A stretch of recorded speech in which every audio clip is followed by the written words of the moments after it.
What's up? At Los Angeles Airport, flight attendants Jenny and Paula are preparing for the next flight. Captain Forrest and his co-pilot Wilsey talk to them and note that they won't have many passengers tonight because of the storms. Wilsey also takes medicine because she isn't feeling well, so the flight attendants meet the night passengers. George is a teenager who always flies alone and doesn't like to be disturbed. Bev came with her husband, Dr. Kingston, whose Parkinson's disease prevents him from moving or speaking.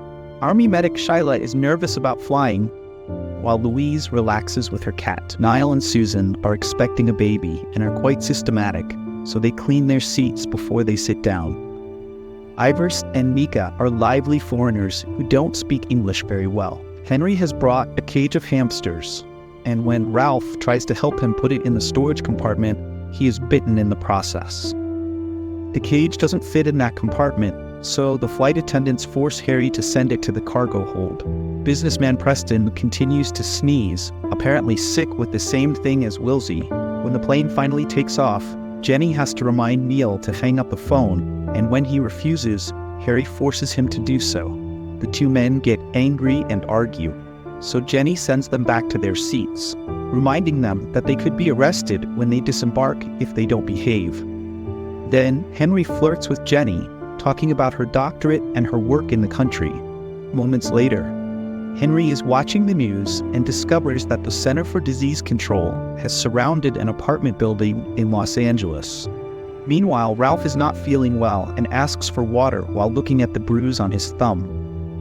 Jane notices that he is sitting strangely, and when she goes to check, he suddenly vomits all over her. His mouth is foaming as he demands to get off the plane, so the flight attendants try to take care of him. No one notices the cat eating vomit from the floor. Jenny leaves the guy with Paula and goes to clean up. But at that moment, Ralph runs down the corridor and pushes her. He starts knocking on the cabin door, asking the plane to stop. Wills follows protocol and locks the door, while Forrest alerts ground control of the situation. Henry tries to stop Ralph, but is easily overpowered, and the same happens to George. Then Preston, George, Paula, and Shyla join Henry in holding Ralph down and eventually knocking him out. Using plastic restraints, they bind his wrists. Afterwards, Shyla checks that no one was hurt, while Jenny privately vents to Paula about how she failed to be helpful in the emergency. At that moment, Forrest announces that he has received orders to land and sends everyone to their seats. The plane shakes a lot as it descends, and the flight attendants teach everyone to keep their heads down. Ralph's body keeps sliding and hitting his head, so Jenny and Paula have to struggle to move him to his seat. While Paula struggles with the seatbelt, Ralph wakes up with red eyes and bites her nose, seriously injuring her. Then Ralph goes crazy, and once again the passengers have to come together to push him into the bathroom, locking it. When the plane finally lands, Shyla uses the emergency first aid kit to give her Paula some medicine that will prevent her from going into shock. Shyla ties a scarf around Paula's face, but she is losing a lot of blood and needs immediate medical attention. Forrest is frustrated because ground control tells them to wait, even though they know of the emergency. He decides to break the rules and chooses undesignated gate. Fortunately, the baggage handler relents, sees the plane arriving, and opens the gate in time. Warren and Will hold on to the plane's bathroom door, while everyone else leaves in despair, except Bev and Kingston, who need help moving. Eddie guides the group to the other side of the gate, but the door is locked, and no one responds to the request on the radio. They have no choice but to follow Eddie through an employee entrance into the airport staging area. The group goes down the stairs and Eddie reaches the other doors, but is surprised to find that they are all locked, which never happens when he checks the power board. Confirms that they are on lock, and everything they do will be seen by the security cameras that are still active. A discussion about what to do begins, but is interrupted by the sudden sound of sirens.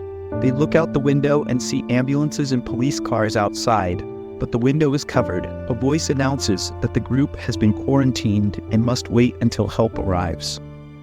The passengers call their families to tell them what's going on before gathering together to shout at Jenny. Seeing her as the airline representative, Jenny doesn't know how to defend herself, but luckily, Shyla interrupts the shouting to point out that she has medical kit in her luggage that could help Paula survive. Jenny takes Ed and some passengers with her to look for Shyla's luggage, but at that moment, the power goes out. Ed guides them with his flashlight, and when they return to the plane, they discover that Wilsey and Forrest are missing. Jenny opens the bathroom and is horrified to see blood everywhere. Preston goes to get his laptop and bumps into Kingston, who is sitting alone. His wife has disappeared, and when the others wonder what happened, Kingston uses his eyes to point to a pair of plastic handcuffs on the floor that have been chewed up. Meanwhile, Eddie cuts the carpet on the floor to reach a hatch that takes them directly to the luggage compartment. Jenny reaches for Shyla's medical kit while Neil takes a gun from his suitcase. Eddie is startled when a rodent passes by his feet and scares him away, saying it was a rat, but Henry thinks it was just your hamsters. Why did you find the cage broken? As Jenny exits the luggage compartment, she looks around and notices Preston's laptop covered in blood. At the end of the hall, Wilsey is running on all fours, growling and also covered in blood. Suddenly, an infected Forrest appears behind Jenny and attacks her. The boys immediately come to help, but punches are no use, so Neil shoots him dead, while some of Forrest's blood falls on his face. After that, the group runs out of the plane, and in the gate corridor, they find Kingston thrown from his wheelchair and Preston unconscious with a bite on the back of his head. Nearby, Jenny finds Bev crying and asking for help, but she suddenly transforms and attacks too. Luckily, Jenny manages to escape, and the boys push the door to lock it. The group goes back to the others, and Shyla does her best to take care of her. Susan wipes the blood off Neo's face, and they share a kiss. Henry and Ed place furniture in front of the door to keep Bev out, and Jenny looks around, finding drops of blood on the floor and worrying about where it came from. Finally, losing her cool, Jenny tells everyone to shut up and takes the lead since the captain is dead. Shyla explains that this is not a known illness, and Janice remembers the building in the news, which was also under quarantine. Kingston notices a mouse with very red eyes nearby, but it can barely make a sound, so it can't be heard. The rat falls on his head and manages to bite him before George knocks him down, while the guys capture the rat in a bucket. Shyla takes care of the wound, so the group decides to lock George and Paula in a box in case they transform too. Eddie uses a glove to catch the mouse and notices a tag on its leg, indicating that it escaped from the laboratory. George says that Henry brought him and lied about the hamsters because he's sure he saw long tails in the cage earlier. When Henry denies it, Jenny takes him aside to demand the truth, and Henry swears it wasn't him, pointing out that Rat's laboratory equipment would not have passed through security. As they hug for comfort, Ralph suddenly appears and jumps on Jenny, ignoring Henry's attempts to stop him. The others hear the screams and rush to help, combining their strength to strangle Ralph with a hose. Just then, Eddie receives a message on the radio saying that the CDC has finally arrived.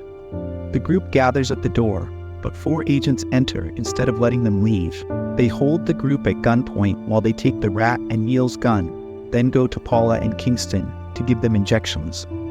The group demands an explanation, but the agents only say that it is protocol. The agents then demand that the others also accept the injection.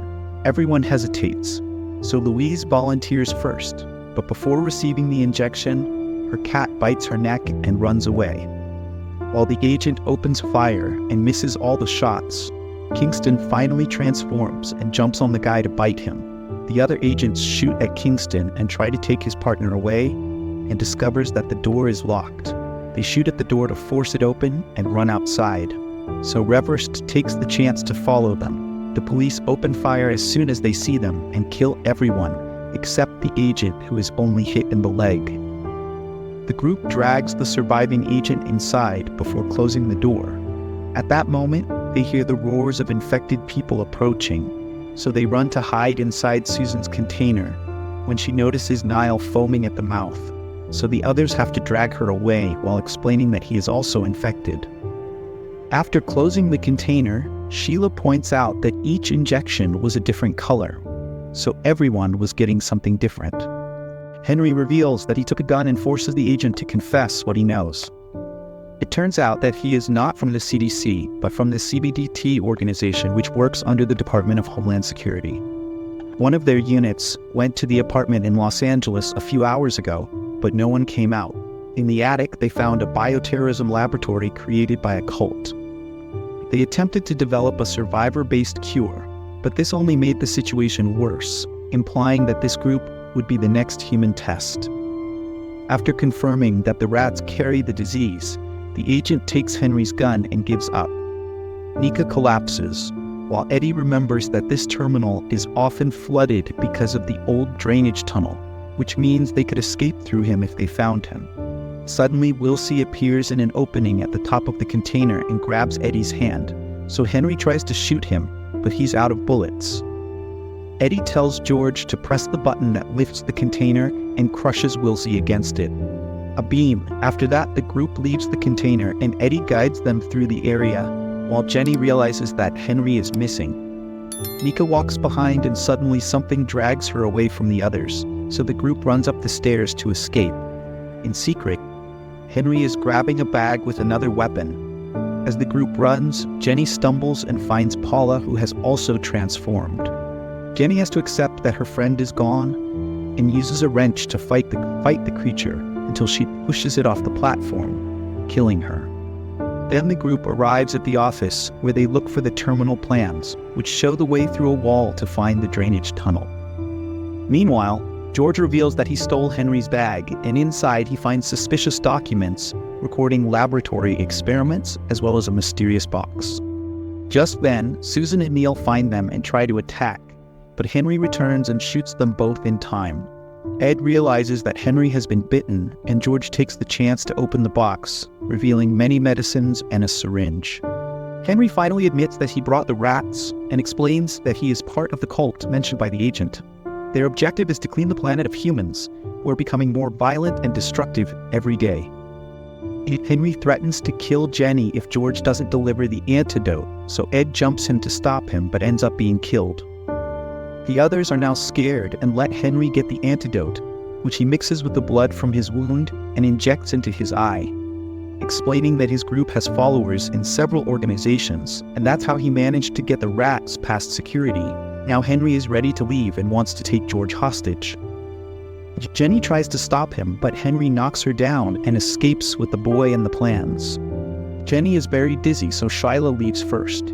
Minutes later, Jenny also leaves and is found by an infected Preston. A chase ensues, and Preston almost grabs her, so Jenny has to kick him. Then she lures him into a machine and crushes his head with a lid until he dies. Then she continues looking for George and needs to take a different path when she sees Nika transformed nearby. Entering another room, she bumps into Shyla, who took the agent's thermal glasses. Shyla puts the glasses on Jenny and reveals that she was bitten, then asks Jenny to go after George while she buys time. Shyla returns to the main room and speaks loudly to attract the attention of the remaining infected, who immediately jump on her to kill her.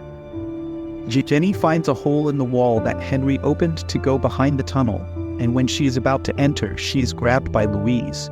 Using the wrench, she hits Louise until she drops her. Then Jenny walks through the section between the walls, noticing drops of blood on the floor.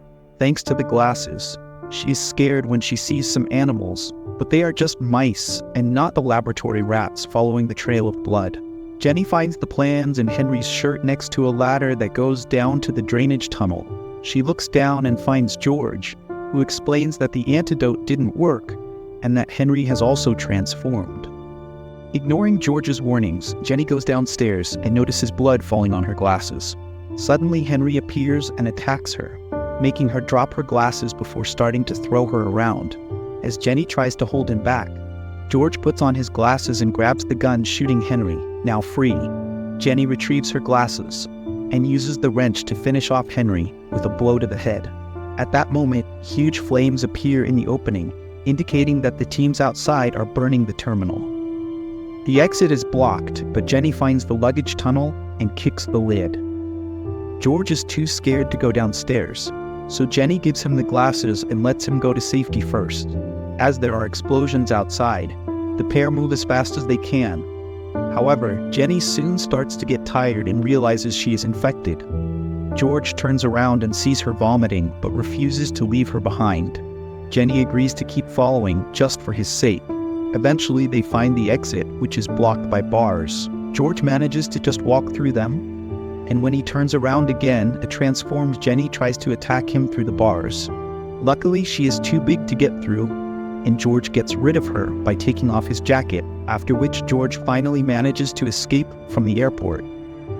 Meanwhile, Louise's cat also escapes and heads to the city.